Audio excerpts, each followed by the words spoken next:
The transfer window is in full swing and this summer some big deals have been confirmed and some other big deals are about to be confirmed.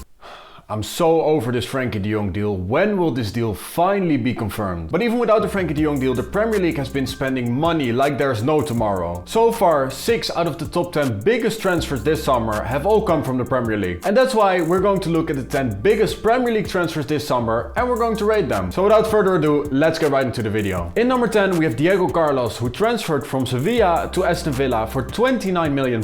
I know I said it before, but Aston Villa is building a very solid team. The Brazilian centre-back was great for Sevilla, where he reached the Europa League final, ended up winning it as well, which Sevilla are absolutely great at. These guys have already won it 6 times, which is pretty insane actually. And also, last year it looked like Sevilla was the only club that was able to keep up with Real Madrid in the title race. But since they didn't have the squad depth, they dropped off in the end. But still, Diego Carlos had a pretty good season. And surprisingly enough, the club even managed to sign him for under his transfer value, which is also a pretty good deal. But the main question is, will Diego Carlos be able to adjust to Premier League football? I think so, because his physique is pretty suited to the Premier League. So in my opinion, this is a stellar deal, and that's why I will give this transfer a 7.5 out of 10. Next up is West Ham's newest signing, Najeev Aguert, who they signed from Stade Rennais over in France. Stade Rennais has a very young, exciting team, and they impressed over in France and as well in Europe. And apparently he's compared to Virgil van Dijk. And okay, he's a good defender, I've seen some bits of him, but let's not compare him to one of the best center backs in the entire world. That might be a little bit too much pressure for the guy, let's not do that. But anyways, from what I've seen from this guy's a pretty solid defender, and like I said, he was one of the best players in France last season, or at least one of the best center backs. And it really shows that West Ham wanted this player, as they paid 30 million, which is almost triple his transfer value. So the signs are good for this transfer, and West Ham signing one of the best defenders in France is a pretty good thing. So that's why I will give this transfer an 8 out of 10. Next up is Fabio Vieja, who joined Arsenal from Porto for 31.5 million. The other day I made a video about Arsenal's potential 11 for next season, and if you want to find out if Fabio Silva made the squad, click right here. Arsenal clearly have a lot of faith in this guy, and they should definitely have a plan for him, because they paid a lot of money for him. And it's not a surprise, because the 22-year-old had a great season over in Portugal, where he had 20 goal involvements in 27 games. And out of those 20 goal involvements, 14 were assists, so this guy seems to be an assist king. And I'm pretty sure that Gabriel Jesus definitely approves of this signing. And like I said, this guy is a jack of all trades. He can basically play every single position in midfield, he can play as a second striker as well, and he can also play as a right winger. And recent years showed that moving from the Portuguese league to a different competition in Europe can be difficult for some players. Think about Joao Felix, for example. But this guy is obviously very talented. I don't think he will be a starter immediately, because Arsenal have a lot of midfielders, but only time will tell how quick he will adjust to the Premier League. So that's why I will give this signing a 7 out of 10. And next up is Sven Butman, who joined Newcastle United from Lille for 33 million pounds. Probably has nothing to do with the fact that Newcastle is really rich and they gave him a very big salary. But anyway, still, I think that this is a great signing, because Sven Butman was great over in France for Lille. And together with his teammates, he did the impossible 2 years ago when they became champions of France ahead of PSG. And since he joined the club, he has consistently been one of the best defenders in France. And I have to say, great scouting for Lille. They only signed him for 7 million pounds from Ajax, and he didn't even play a single minute in the first team. And over in Amsterdam, it was also known that he was a good defender, but Ajax being Ajax, they preferred a defender who was better on the ball. Which is fair, but his defensive qualities are definitely above average. So this is a great signing for Newcastle. And that's why for me, this transfer gets an 8 out of 10. And next up is Kelvin Phillips, who joined Manchester City from Leeds for 43.9 million. And at 26 years of age, it's pretty difficult to reject a move to Manchester City. Yeah, you don't really reject the champions of England after being in a relegation scrap for the entire year. So you can't blame him for moving to City, but for Leeds, this will be a big problem since he was so important for them in midfield. And I'm pretty sure that Phillips hopes that he can have a more successful campaign this time around, because last season he was out with an injury for quite some time. But my only question is, where will Phillips play? Because City already have so many great midfielders. But in my opinion, he's a great player. I don't know if he will really strengthen the team. So that's why I will give this transfer a 6.5 out of 10. And right now I'm going to cheat a little bit, because I'm going to talk about Raheem Sterling's transfer from Manchester City to Chelsea. And alright, I understand this deal hasn't been confirmed yet, but Fabrizio Romano said here we go, and if he says those 3 words, then it's pretty certain that the deal will happen. And I swear, if this deal falls through, I will attempt to eat my shoe live on camera on this channel. That's how certain I am that this transfer will go through. This guy's literally been insane for Manchester City, because in 7 campaigns he hit double figures for goals every single time, and in 7 out of those 4 campaigns, he even managed to score more than 17 goals. With the highlight being the 1920 campaign, where he scored 31 goals from the wing. So in my opinion, this is an unbelievable signing because you're taking a great player away from an opponent and he will perform at Chelsea, I'm 100% sure of that. And £45 million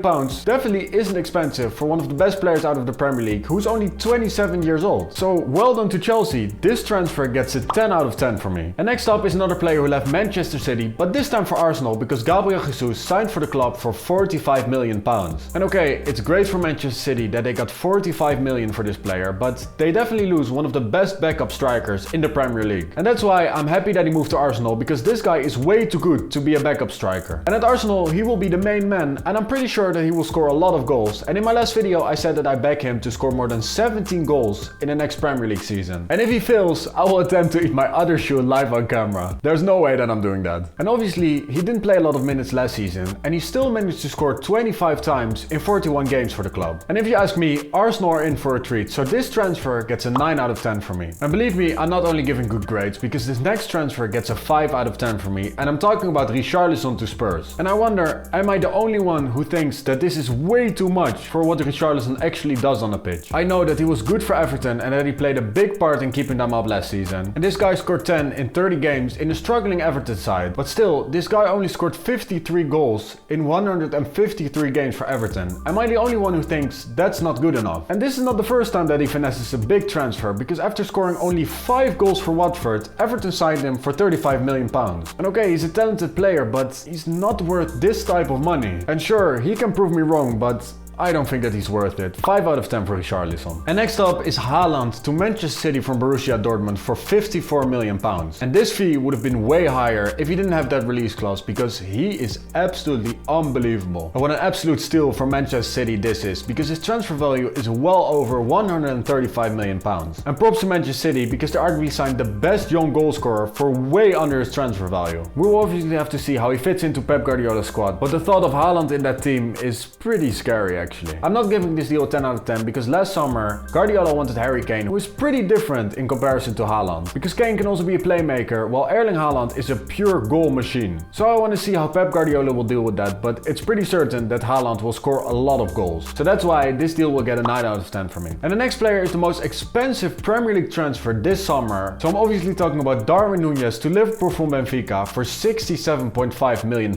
And this guy was one of the most wanted strikers in the whole of Europe. United was also in the market for him, but in the end he signed for Liverpool. And it wasn't a surprise that they needed to fork out a big fee for him, because he had 30 goal involvements in 28 games. And he was also great in the Champions League, where he scored 6 in 10, and especially against Liverpool he was really good. And I guess that was the moment where Liverpool were convinced to sign him. He's only 23, but this guy has always been a talent. Apparently, when Suarez still played for Barcelona, he told the club to sign his Uruguayan teammate, who was at the time playing for Almeria. So he was always a talented player, and yes, last year he scored a lot of goals, but the season before he only scored 5 in Portugal. And he's definitely a great player, like I already said. He's a pretty good goal scorer, but we will have to wait and see how he will adjust to the Premier League. And I hope for Liverpool that this guy is not a one-season wonder, because they paid a lot of money for him. And he has a lot of qualities, but just because of those factors, I will give this transfer a 7.5 out of 10 for now. So guys, that's the video done. Let me know in the comments down below what the best transfer is this summer in your opinion. And if you want to see me make this list for non-Premier League transfers, also let me know in the comments down below. And as always, be sure to like, share and subscribe. Click my other videos in the end screen right now, and I'll see you on the next video.